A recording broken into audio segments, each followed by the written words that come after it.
In a Canadian city, there consists of post-secondary institutions inside of the city itself. More specifically, in Toronto, there are 3 universities inside of the city and 4 colleges. The University of Toronto, Toronto Metropolitan University, formerly known as Ryerson University, York University, George Brown College, Humber College, Seneca College, and Centennial College. Coming from Ottawa, Canada's capital city, the main universities and college that the majority of graduating high schoolers know of are Carleton University, which was founded in 1942, the University of Ottawa, founded in 1848, and Algonquin College, founded in 1967. But what I found out was that we were missing on one university in particular in Ottawa that is different from all of these universities listed, and has a rich history that not many people know about. Like everlasting sentinels on the summit of Parliament Hill. As well as to a reason why individuals focus on other universities more than others.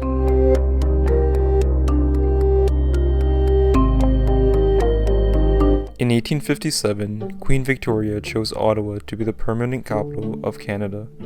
This choice placed the city at the center of the country's cultural development. Governor-General Edmund Head, who was a British colonial administrator serving for the province of Canada from 1854 to 1861, highlighted in an article. Head mentions, stressed that the route from and through Ottawa towards the Great Lakes might become useful when the Western Territories would be added to Canada. Ottawa had always had the foundation needed in terms of how everything is within close proximity amongst one another, such as the Ottawa River that connects to Montreal, the Rideau Canal, and the Gatineau Hills. On top of this, Head stated that locating the capital in Ottawa would promote economic development. And in a way he was right. The economic rise during the 1850s had shifted gears from a lumber town to more industrial activities. Most areas in Ottawa had become a hub for both economic prosperity and growth. This leads to the main point of this whole topic, educational institutions. It became almost a status symbol if you were educated. The creation of universities had a similar effect. Yeah, I'm sure you're an expert editor. This is Joe Gunn. He's the executive director of a Voice for Justice department at St. Paul University. So there's a long history of the Oblate priests were a congregation that was formed in France after the French Revolution.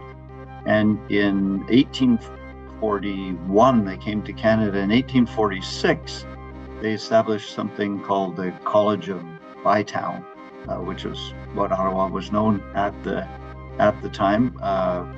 And Father Tabaret was the first, president of the university, or in charge of the university, charged with this. There's a statue of him on the property of at the University of Ottawa, in front of what's called Tabaret Hall. At the time, the rise of Catholicism was on its ascendancy. This meant that the increase of churches being built were a common occurrence all across Canada. It's no surprise in this case that they wanted to incorporate an educational institution as well as a religious hub, rooted in both spiritual and intellectual practices. St. Paul had long been a Catholic institution, and a lot of other, areas of study were available at Ottawa U. It has a law school, it has a medical school, it has engineering. Here at St. Paul, there continue to be 4 main areas of study, which are canon law and theology, but also philosophy and human sciences. On July 1st, 1965, after extensive negotiations, an act of the Ontario Provincial Legislature officially renamed the University of Ottawa as St. Paul University, while retaining its civil and canonical charters. At the same time, the provincial government established the University of Ottawa, and St. Paul University transferred the majority of its property. The 2 universities formed a federated complex with a mutual consent to share faculties. Breaking this down even further, St. Paul University appoints 8 individuals to the Board of Governors of the University of Ottawa. St. Paul University's rector serves on the University of Ottawa's Senate. The faculties of St. Paul University are represented in the Academic Senate. Given the extensive history, why haven't many students heard of St. Paul University or heard of its offerings? St. Paul? Yep. I think so, yeah. Not much. I think it's in Ottawa. I think I know some people who have gone there. Yeah, is that the adult high school? Or wait, no, I haven't. No, never. Yeah, I've heard the name. Never, no. No. Nothing. Yeah. Yeah, before I heard about that. No, I just know the name only because whenever I have to took the admission, at that time I heard the name of the different universities, so I just know the name of that. Yes. I just know it's affiliated with U Ottawa, but nothing much else.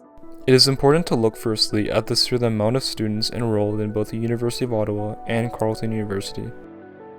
The University of Ottawa has 40,054 enrolled, and Carleton University has 30,760 students enrolled. St. Paul University, on the other hand, has an estimated 1,200 students. This is a drastic difference in terms of the enrollments of the universities shown. A research article speaks on students choosing majors, which of course has a huge impact on why they pick a university in the first place, noting that course offerings determine the variety of alternatives available in the different fields, and greater variety makes fields more attractive. The overall course selection is crucial because it increases the appeal of academic subjects by giving students a diverse variety of possibilities to pursue their unique interests and professional goals. I'm a Bachelor of Music Performance. We're all studying for honors bachelors of health sciences. We're going into our second year, all three of us. Psychology with a minor in neuroscience. I'm currently into marketing management. Computer science.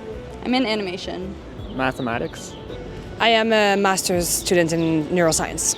Right now I am accounting and financial practices. In its entirety, the article harps on that by taking into account the diverse, distinct tastes of different groups of students, the institution can tailor its course offerings to better meet the distinctive needs and characteristics of its student body.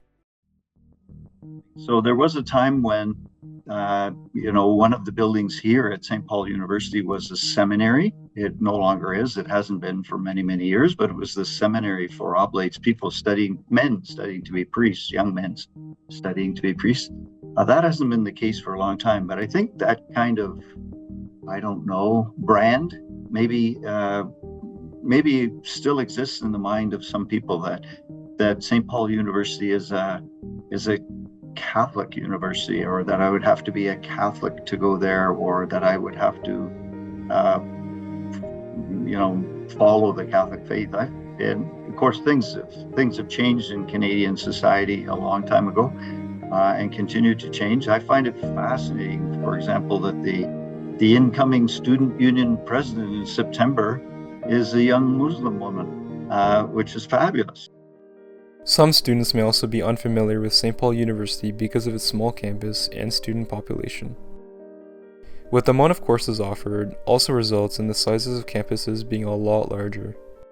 Having more facilities means having more buildings to allocate for the wide variety of academic departments and administrative offices required to support the expanded course offerings. The University of Ottawa, for example, has 128 buildings in total, spanning 118 acres of land.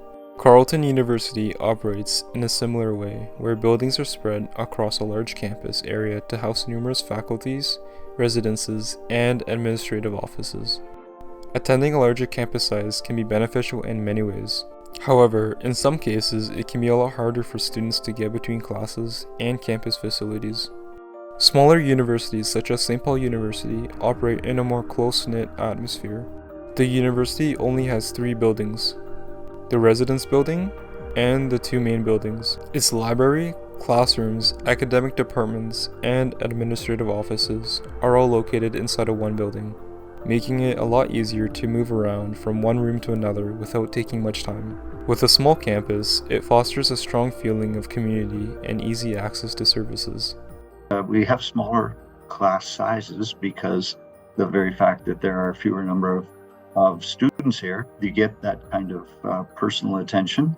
I taught a course over the time of which I don't usually do, I have this other job, but I did a course over the pandemic, and we had half a dozen, I think there were 8 students or something like that, And what you can do with 8 people is quite different than what you can do with 80. There's no question about it. A student's study of a large university in Australia compared to a smaller university in South Africa had conducted a survey questionnaire based on their learning experience. They had given the students 7 questions in total. They had found that the larger university's student responses concerning their overall study experience were satisfactory. However, it was noted the result was even more positive on the smaller South African campus. The study mentions that in the area of teaching specifically, in both the smaller and larger universities, that they were satisfied with the teaching staff motivating them to do their best work, and the teachers' efforts to understand the difficulties students may have with their work. In a more broad agreement standpoint, 84.7% of students were satisfied with the teaching at the larger university, and that the South African campus had a significantly higher percentage of satisfied teachers at 91.4%. I went to the University of Toronto when I was much younger, and you'd get classes of 350 people. You would never hope to meet a professor, and you could maybe be in a tutorial with, 50, 60, 70 other people, but it's a totally different situation in a smaller class size. Amount of students in classes can help instructors provide more engaging group and classroom discussions. All universities in its entirety develop their own uniqueness.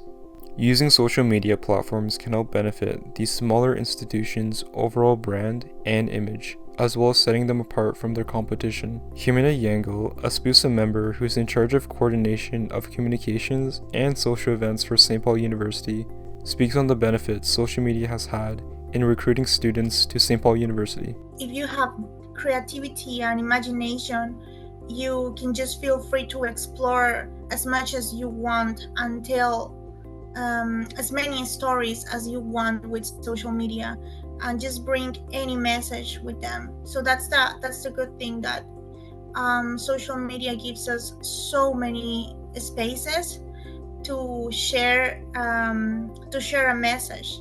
So for a university, it's like such a great opportunity, not only to connect with alumni, to connect with students, to connect with stakeholders, but also really to build a brand, right? To build a brand, to represent something that is meaningful in the community. By using social media, it can spread to a wider audience, rather than staying solely dependent on word of mouth. As mentioned earlier, smaller universities make it easier for students to develop friendships with one another. It is only a matter of time until high schools as well as communities recognize the significance and the benefits of these unique universities, such as St. Paul University.